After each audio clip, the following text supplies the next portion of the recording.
Hi guys, this is the editorial analysis for 14th January 2017. Let's go to the first one. This is from Indian Express. It talks about the problems of public education in India. So, first of all, it points out some of the problems that our public education sector is facing. Number 1, low and falling learning achievement levels of school children. Number 2, mass cheating in board exams. Number 3, high teacher absence rates of 25%. Number 4, a district information system on educational data of 21 states. It's called DISE, D-I-S-E. According to its data, it says after the implementation of Right to Education Act between 2010 to 14, that is between those 4 years, the number of public schools increased by about 13,000 in these 21 states.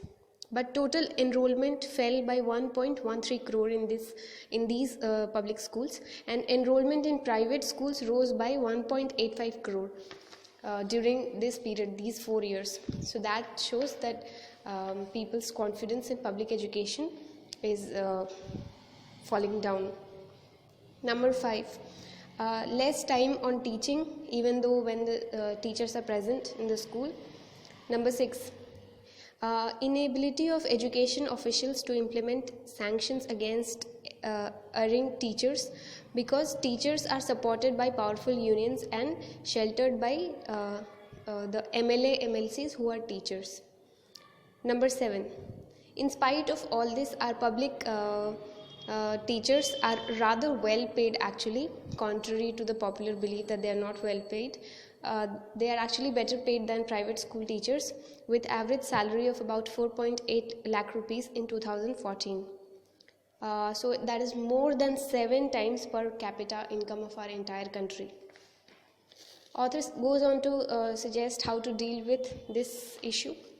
Firstly, he writes that the per student funding that is given by the state to public schools should be instead transferred directly to the parents through a school voucher, that is direct benefit transfer. Wherever teachers are lax, parents should withdraw their children, taking their vouchers to another school. This will lower the grant receivable by the school, and thus they'll get their act together. This will ensure accountability.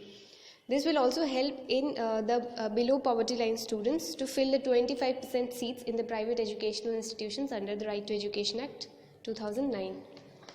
The second measure he suggests is that amend Article 171 of the Constitution.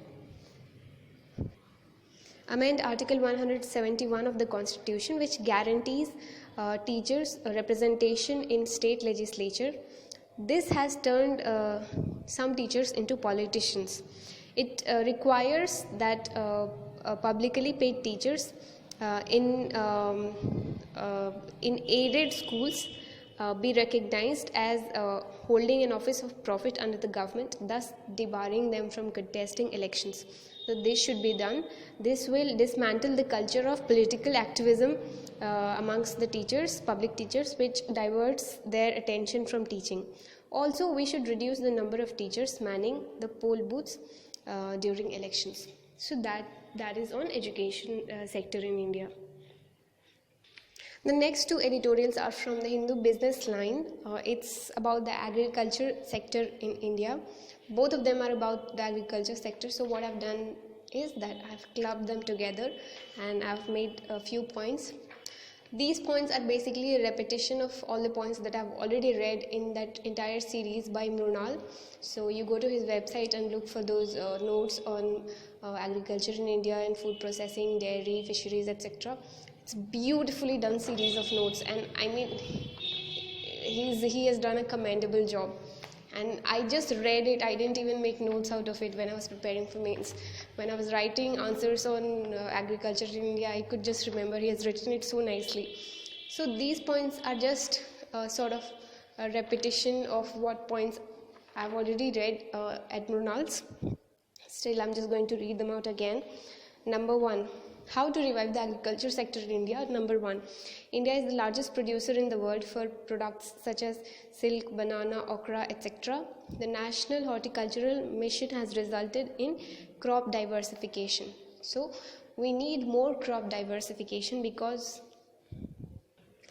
we have all these crops that can be grown commercially in our country instead of only producing cereal crops.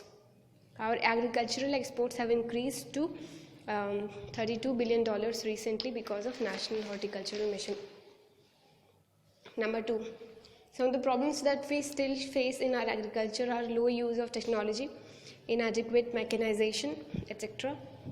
Number 3, he gives a suggestion that we need a system of aggregating land on lease that would attract large players to invest in farming technology and inputs. A model land leasing act and the revival of cooperative movement on the lines of Amul is needed in our country. Number 4, some more measures. Expansion of Pradhan Mantri Fasal Bima Yojana, timely credit to farmers, enable non-banking financial institutions to provide loans coupled with availability of inputs, seeds and fertilizers, etc. Digitization, mechanization, food processing. Again, we have 100% FDI allowed in food processing sector, and we already have 8 mega food parks that are functioning. Also, promote India as a sourcing hub for agri-produce in the world. We should adopt global best practices in agriculture. We should take care of the quality and safety of our food products that are going out especially.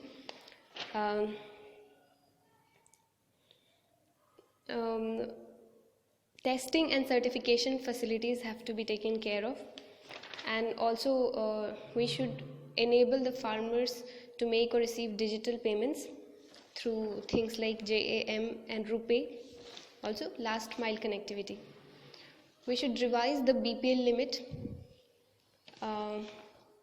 Next, our budget should support infrastructure schemes more so that they are labor intensive, so migrant laborers have some support, especially during the off season.